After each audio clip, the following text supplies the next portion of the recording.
We're coming towards the end of Vesak Day, and there's been multiple talks, time to practice meditation, and perhaps some of you have taken time to reflect privately on the nature of your path or sense into what that path means now. And as we're gathering right now, into this Zoom room, into these circumstances, I'm touched by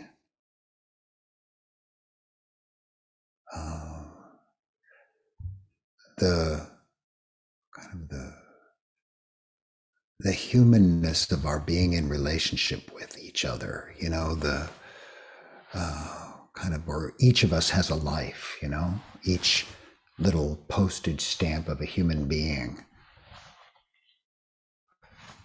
including this one, has a life with so much that's happened. I couldn't possibly know your joys, your pain, the complexities that you've dealt with in the past and those that you are working with now in life. And in this moment, something joins us together in this shared intention, with the aiming together of our minds towards what's good, what we feel is good. And,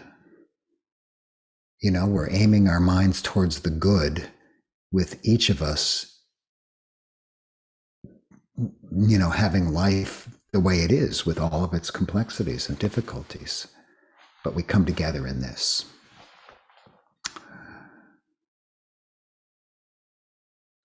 And when the Buddha himself reflected on his own circumstances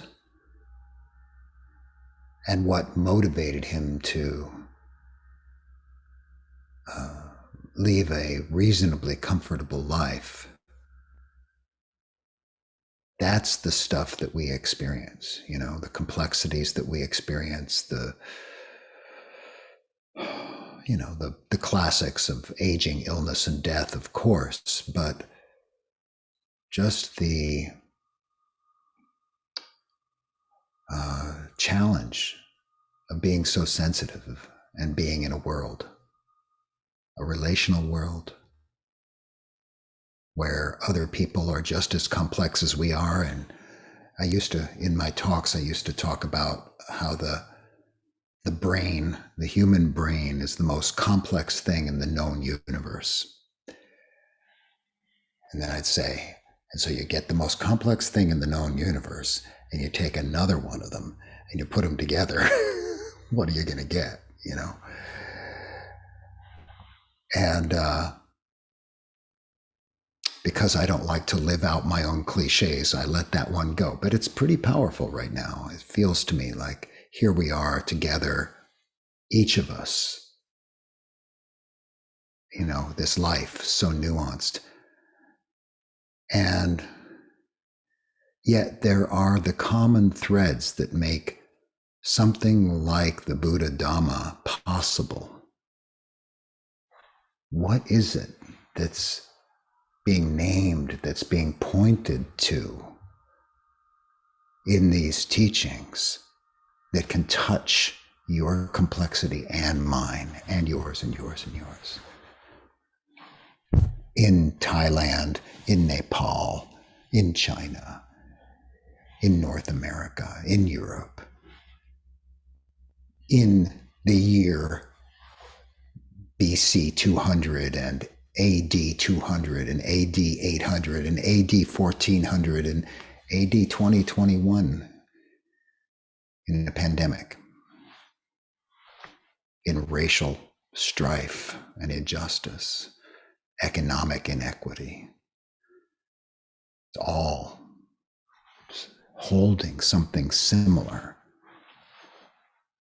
that makes a Dhamma teaching possible, something universal.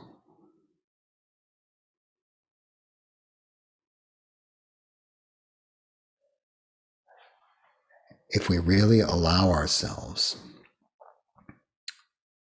to touch the essence of that dukkha that's talked about, the collection of stresses and graspings, the collection of fears and hopes, the collection of things unrealized, the collection of wanting more or wanting less, that's, the common denominator of the sentient experience, not even just the human experience. It's the same in some basic way, isn't it, for dogs and cats and horses and even insects, more and less, even yeast. Yeast goes for the sugar. We go for the sugar. What's the difference? It's that complex brain that we don't know how to manage that really tangles that dukkha up. But if we're willing to sense into that, sense into our own humble humanity, then we're sensing into each other's humanity. And this is where the Dhamma is like a thread that connects, If we talk about longing, the Buddha spoke about the longing or the hunger, the tanha for sensual pleasure and to avoid pain and the urging for that. That's elemental in having a sensitive body, isn't it? All the complex preferences are kind of like the icing on that cake. But the cake is like every day. Every day. The Dhamma's talking about that, right? The whole thing. So when you look at me and you hear my voice and you touch my humanity, that it's that same shared element. And we also know that we share this capacity to diminish and at times really stand outside of ignorance, where we're not blindly driven by those forces, and that there's a possibility of a genuine liberation where we've seen through enough that we don't keep picking up the hot coal, that life actually changes. And the common thread of Dhamma is talking to us at that level.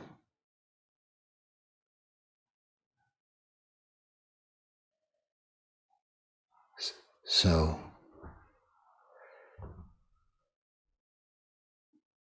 when we meet, you and I, here like this, we're meeting in this shared human experience. And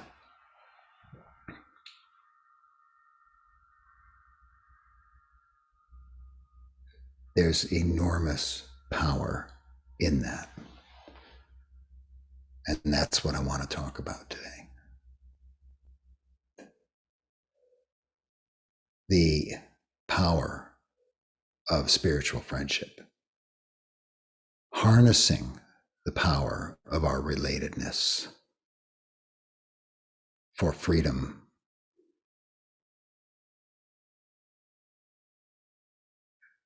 There's something in this community that knows from insight dialogue practice something about the radical aspect of being relational beings, and what it's like to be together in a quality of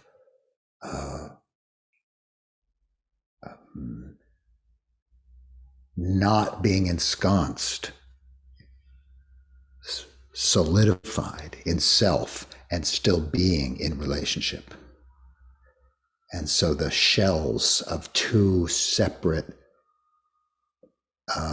capsules, that whole model of two individuals meeting, begins to soften when our minds relax in mindfulness, in stillness, in joy, in care, in safety. And all the forces that crystallized those outer hard protections are no longer feeding. It's like a energetic shell that doesn't actually exist. It's just energy. And when you unplug it,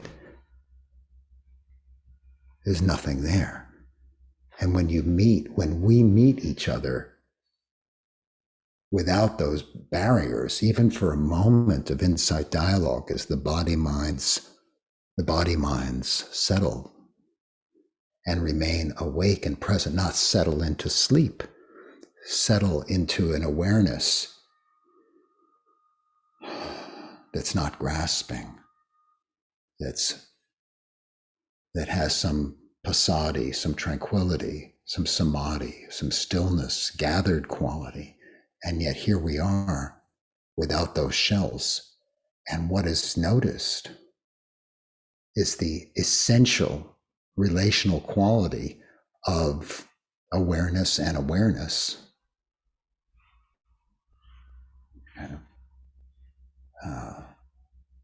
Dynamically arising and vanishing together, right? And so I and you touch something essential about our shared humanity that way.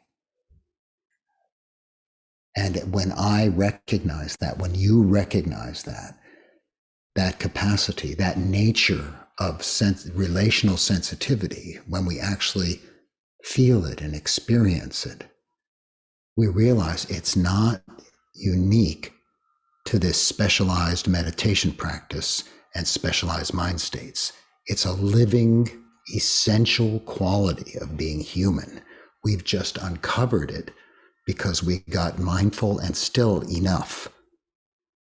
It's not like we made it up and it wasn't there before and we invented it when we came together. We just relaxed enough and stayed bright and clear enough to uncover it and to see it.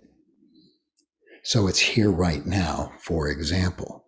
It's here when you encounter someone that you don't know. The capacity is there. It's here with those that you love, but with whom most of your relationship has been the constructed aspects, my family, whether it's my children or my parents or my brothers or my sisters, so much, we would say, baggage, so much stuff. And there can be love or there can be difficulty, but let's just assume for the moment that it's not like, terrible. And just to make it a little easier to describe, so here we are, we have all these shared memories and all this, and that's where we meet. Oh, my grandchildren, I love them so much. And when we see them, we see the inner caricature that we've created of ourselves and them, and we relate, and that's fine. But when we begin to experience the bare relatedness that's revealed in meditation, we discover, oh, that's also present with my grandchildren, even if they're not reciprocating because they're typically lost in their, mental formations like most of us most of the time, or anyone else. And what I'd like to, draw from that is not just what it might do for our particular close relations, but what I want to draw from it is that this is the essence of love and compassion. That being available to other human beings in this way that is both not defended, but profoundly awake. So the circumstances, the vibration of their, sensation, their feelings, their expressions through words, their bodies and everything touch us. And this native intelligence that we all have that's evolved over millions of years of the human species evolving relationally, we interpret that because we're good at it. But what happens now is that rather than fall into reaction of having to fix or falling into wanting more or wanting less, we're just touched. And the native response of friendship and care is naturally emergent. So this is metta. This is the metta of spontaneous response, not a metta cultivated as a practice of repeating phrases or, going on a special retreat. It's just the response of the heart. And that kind of intrinsic relational quality, that sensitivity that we each have when it's not in being taken up by a mind that needs to get something or do something. It's just responding. So we sense too when this being is experiencing distress, pain, fear, and doubt. We feel that because we don't need to protect ourselves, and we've sensitized ourselves to this relational aspect of life. So we live this life in a way that allows the natural care to flow. When we talk about good friendship, and we maybe turn to the discourses and we see what the Buddha had to say about good friendship, he says some very earthy things, They keep your secrets. They don't look down on you when you're, down and out. They help you when you need help. They give what is hard to give. They do what is hard to do, including calling you on your stuff, or including, standing with you against some injustice in the world. Very grounded sense of friendship. Now, when the Buddha speaks about Kalyana Mita, not just Mita, but this spiritual friendship, we call it, or the friendship towards this higher good of the Dhamma, what comes in now is like, wow, it takes that basic platform of our relatedness and the earthy, shall we say, aspects of good friends, and says, okay, with good friends, we are going to be likely to develop the factors of awakening together. So wait a minute, that's a big jump. I have a good friend that the sati and the samadhi and, the Dhamma Vijaya, the investigation and the, energy, the rapture, tranquility, that's gonna, well, what does that mean? What does that say about what we mean by spiritual friendship? It means that we're resonating with each other and modeling for each other and guiding each other towards exactly these liberating practices. But that's not all. One who has good friends can be expected to develop the Noble Eightfold Path. That's almost an exact word for word quote. And it's said in various ways throughout the suttas. So it's really a strongly stated.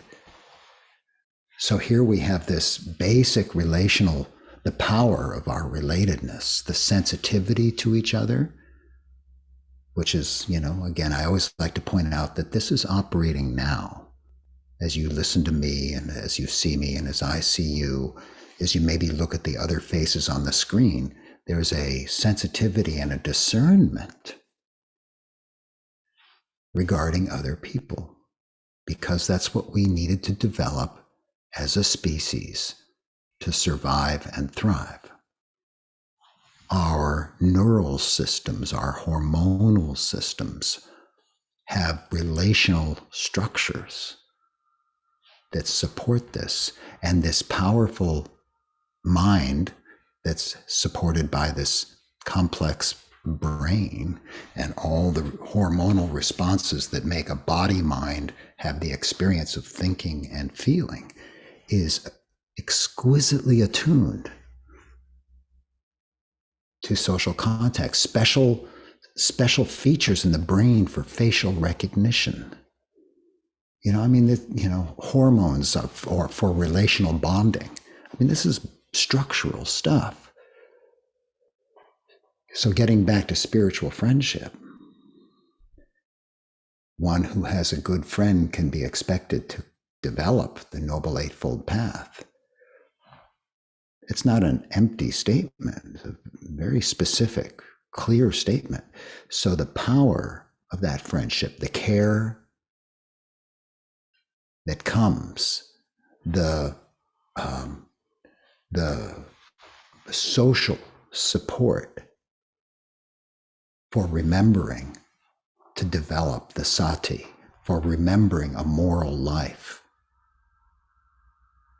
for working together towards this profound potential of the human being for non-harm and for not just non-harming, but also active good is great. That's a great potential.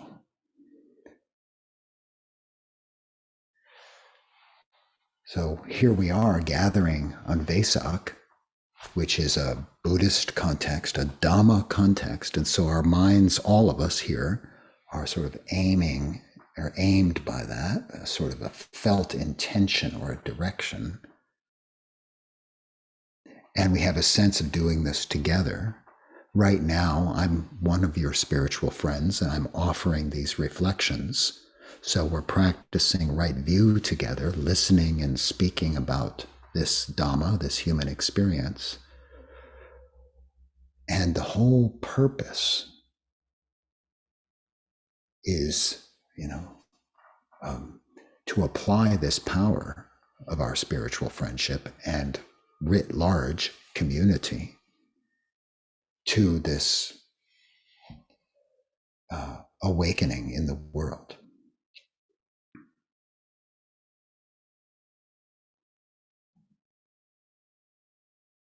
And it's a big world. It's a big, hurting world. Our work together, our practice together, our love together is unfolding in the context of enormous pain and injustice. Countless people in unnameable danger. Blindness acting on blindness, hatred reacting to hatred. Now, we're not expecting to stop that. But the very first step is that we don't contribute to it.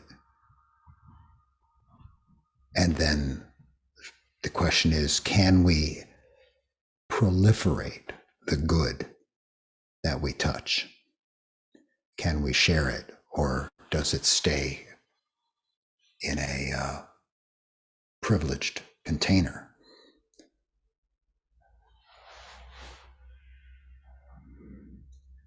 A quote that I offered earlier today rings for me right now. The Buddha saying that, one who works for his own benefit, his own liberation, is really good. And one who works for the benefit, the liberation of others is really good. But the highest, the best, and the most excellent is the one who works for the good of both. That's a powerful call to us. And if this relational sensitivity that we've been talking about is operating, how can we know what's going on in the world and not be moved, right? At the same time, how can we provide something genuinely and deeply good unless we can come from wisdom and equanimity? Unless we can come from a quality of compassion that has that balance of equanimity. So I come back to our spiritual friendship. One who has good friends can be expected to cultivate the Noble Eightfold Path. Wait a minute, why can't I just do that on my own? Well, I'll ask you. We all have our lives. How often do you kind of forget this stuff and get just wrapped up in, putting away the forks, or, cleaning the bathroom or something, or I got to go to the bank tomorrow? How often do you just forget into? But when you're with a spiritual friend, the very fact of that shared value holds it as the context of life right there. Like there's a quality of liberating care that holds that sustains even in the face of having to put away the silverware. So in this Insight Dialogue community, where this relational aspect is named and where there's a practice to drop into these direct experiences of relational subtlety, where it's not concept at all. Words have very little to do with it. And in fact, anything I'm expressing now is just going around the edges of it. Any of you who have been to, let's say, an Insight Dialogue retreat where you have touched the moments of emptiness and silence with another, you know that I'm just sort of playing around the edges. But that knowledge infuses the community. And we all have different kinds of practice experiences and so on. That's fine. But just as the taste of liberation has one taste, just like the salt all over the oceans, one taste, the relational quality has that universal aspect as well, where it's with everybody. It's even when we're alone, we're relational beings. But when we come together in that, whether or not the other person, is sensitive to it, that's flowing, as I said earlier. So,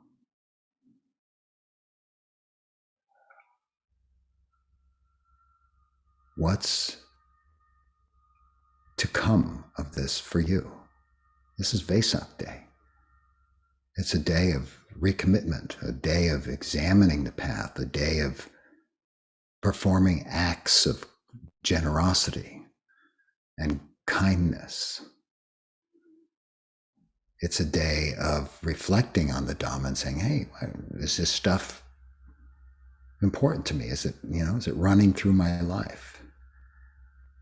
How can I support it? How can I support others in this? How can I bring the good of this into those places we were talking about earlier of such pain in the world? Inequity, imbalance, cruelty. It needs to be established to some extent in our hearts, right? Or we get thrown off. We need to do our own work internally on how we've internalized bias and patriarchy and anger, selfishness, and that work is a liberating work. It's kind of, and that liberation then moves through us. So I'd like to offer a contemplation, and in groups of two, and the invitation is to simply pause into enough silence to ask yourself this question.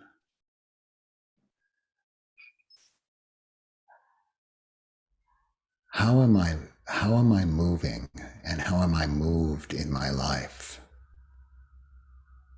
to manifest this Dhamma stuff with others, whether through practicing with others, sharing Dhamma with others, supporting a Dhamma community,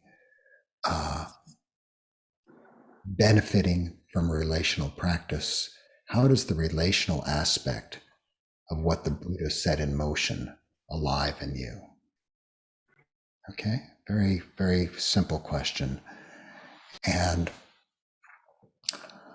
I think I'd like to mostly have it be in a not taking turns practice, but just to give you each partner like 2 minutes to speak uninterruptedly, and then you'll get a prompt for the next partner to speak uninterruptedly, and then you'll have let's say 7 minutes to drop into. And what's really critical here, especially for those who are newer to practice, is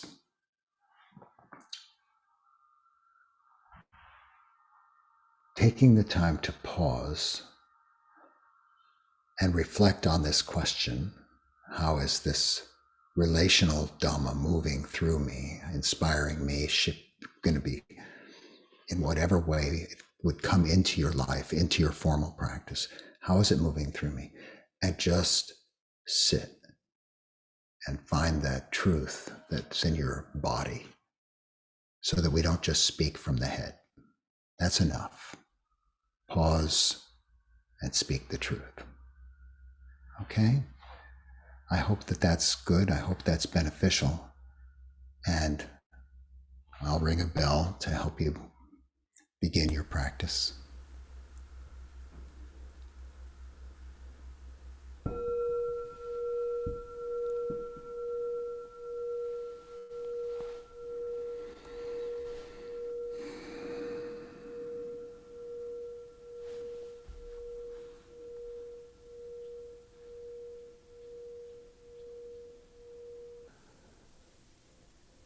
So in our time that's left, I'd like to invite us to be together as a whole.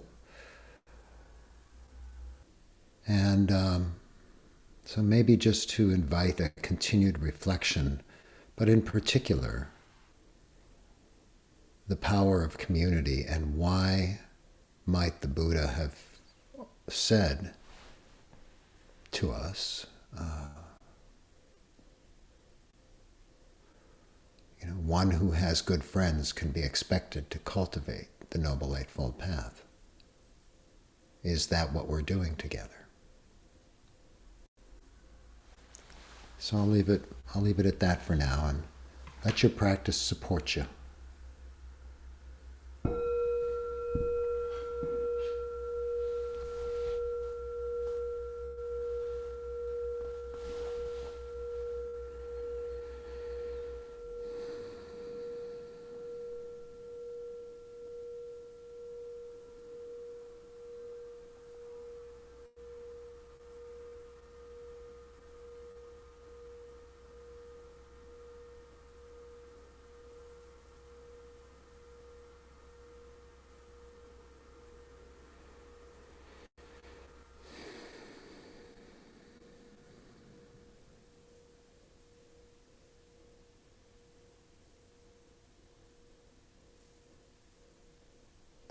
I'm very touched by what each of you has shared, and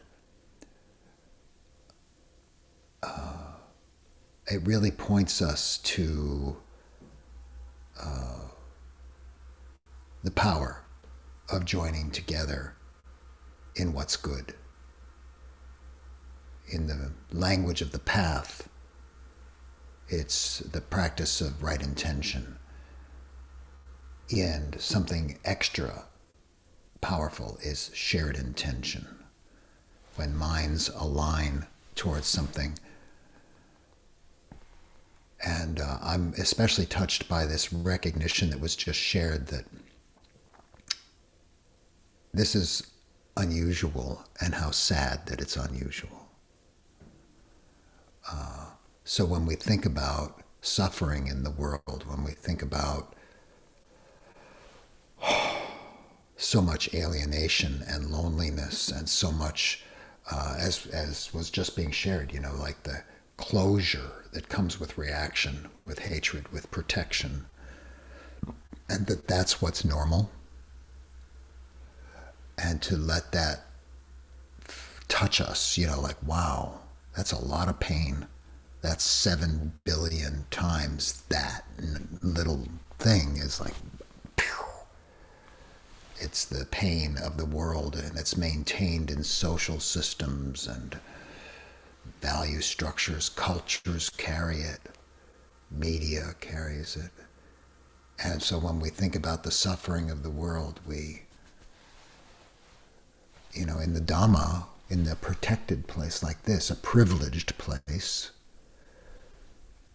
our work is to discover and nourish what is beautiful and to share that. Right? It doesn't stop. The gift has to move to stay alive. And that's what we're doing. We're moving the gift, and we learn to move it here with each other and beyond. And so in that sense of care and that sense of what's beautiful, may all beings be free from the unnecessary suffering of ignorance. And may everything that we do here benefit these beings everywhere. Let our hearts be touched by each other is to let our hearts be touched by the world. That's the kind of the formula of it. That opening and insight dialogue, that understanding of our relatedness doesn't stop at just you and me, right? So may all beings be free. And on this Vesak day, as we close our celebration, may there be benefit everywhere without limit to all beings. May there be peace. May there be peace. May there be peace.